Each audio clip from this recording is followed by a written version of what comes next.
ملتی ہیں کہ جنت میں جانے کا انتظار نہیں کیا جا رہا ہے بلکہ اس دنیا میں ہی انہیں سلام بھیجا جا رہا ہے. اور ان میں ایک ہستی جن کا آج مجھے تھوڑا سا 2-4 منٹ ذکر ضرور کروں گی، وہ ہستی ہے کہ جن کے بنا یہ کائنات نور زہرا نہ پا سکتی.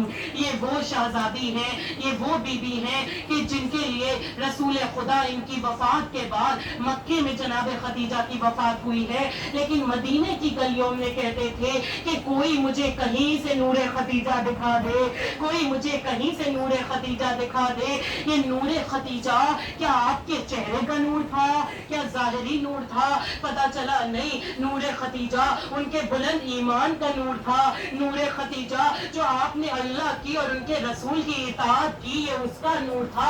نور خدیجہ جو آپ نے دین کی خدمت کی ہے، یہ اس کا نور ہے کہ جو رسول اللہ جگہ جگہ تلاش کر رہے ہیں. اور جب جناب خدیجہ حیات تھی تو اللہ نے جب جناب خدیجہ کو سلام بھیجا ہے جبرائیل امین کے ذریعے، تو جناب خدیجہ کی ان کے ساری اور ہمبلنس کا عالم یہ تھا کہ آپ کہتی ہیں کہ سلام کے قابل میں نہیں، سلام کے قابل تو اللہ ہے اور ان کے رسول ہے.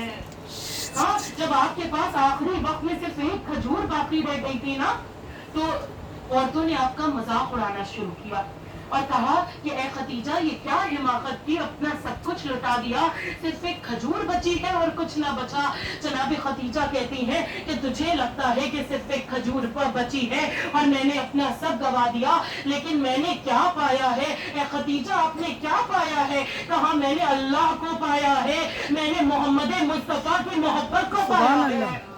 ہاں، اللہم صلی محمد والے محمد. یہاں کتنا خوبصورت کردار جناب خدیجہ کا بتایا جا رہا ہے کہ ان کے لیے کوئی دنیاوی چیز معنی ہی نہیں رکھتی. اگر کوئی چیز معنی رکھتی ہے تو وہ اللہ کی رضا ہے، اللہ کی اطاعت ہے اور ان کی حجت کی محبت ہے.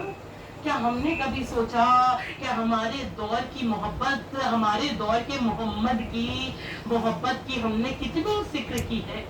ہاں، کہ جس طرح سے رسول اللہ گلیوں میں نور خدیجہ تلاش رہے ہیں، ہمارا وقت کا امام بھی کہے کہ کوئی مجھے اس کا نور دکھا دو، کوئی مجھے اس سچے منتظر سے ملا دو. پتا چلا کہ آج کی دنیا اس قدر دھوکے میں ہے، اس قدر وہم میں ہے، اس قدر ایک جھوٹ میں اپنی زندگی گزار رہی ہے کہ اسے یہ اخلاق کی خوبصورتی، یہ نور کی خوبصورتی نظر ہی نہیں آتی. جو ہے وہ ظاہری خوبصورتی نظر آتی ہے. کبھی اپنی فوٹو پہ کتنے فلٹرز لگا کے وہ جھوٹی فوٹو دیکھ کے انسان اتنا خوبصورت اپنے آپ کو بنا کے سمجھتا ہے کہ میں بڑا خوبصورت ہوں. علامہ قاضی سے ایک شخص نے نصیحت مانگی. پتہ ہے انہوں نے کیا کہا؟ انہوں نے کہا روز آئینہ دیکھتے ہو، اگر چہرے پہ کچھ ہوتا ہے گندگی صاف کرتے ہو، کسی دن اپنے دل کو بھی آئینہ دکھا دو اور اس میں جو گندگی ہو، گناہ ہو، حسد ہو، کینہ ہو، برائیاں ہو، غیبت ہو، اس کو بھی صاف کر لو. جب یہ دل صاف ہوگا نا، تب کردار بھی نورانی نظر آئے گا انشاءاللہ. ہم یہ سوچ رہے ہیں کہ ہم جتنا دنیا میں خوبصورت نظر آئیں گے ہم اتنے کمال پہ پہنچ جائیں گے، لیکن کوئی مجھے ایک کیریکٹرسٹک بتا دے کہ منتظرین امام زمانہ یا امام زمانہ کی جو مدد کرنے والے ہیں اس میں یہ کہا گیا ہو، کہیں پہ ایک ضعیف حدیث بھی ہو کہ اس کا رنگ بڑا چمکدار ہونا چاہیے ہے، وہ دبلی پتلی عورت ہونا چاہیے ہے، وہ خوبصورت دکھنا چاہیے ہے. نہیں، یہاں خوبصورتی کا معیار کچھ اور ہی بتایا جا رہا ہے کہ اگر وقت کے محمد کو کوئی چاہیے ہے تو اس کا ایمان اعلیٰ درجے کا نظر آئے، اس میں تقویٰ باعزتوں والا نظر آنا چاہیے ہے، اس کی زبان پاکیزہ ہونی چاہیے، اس میں وفا کا جذبہ نظر آنا چاہیے، اس میں قربانیوں کا جذبہ نظر آنا چاہیے. تب کہیں جب یہ ایام ازا تمام ہوں گے نا تو وقت کا محمد کہے گا کہ ہاں اب مجھے وہ نظر آ رہے ہیں کہ جو میرا انتظار کر رہے ہیں. ورنہ میں کہاں ہوں، میں ایک جھوٹ میں زندگی گزار رہی ہوں.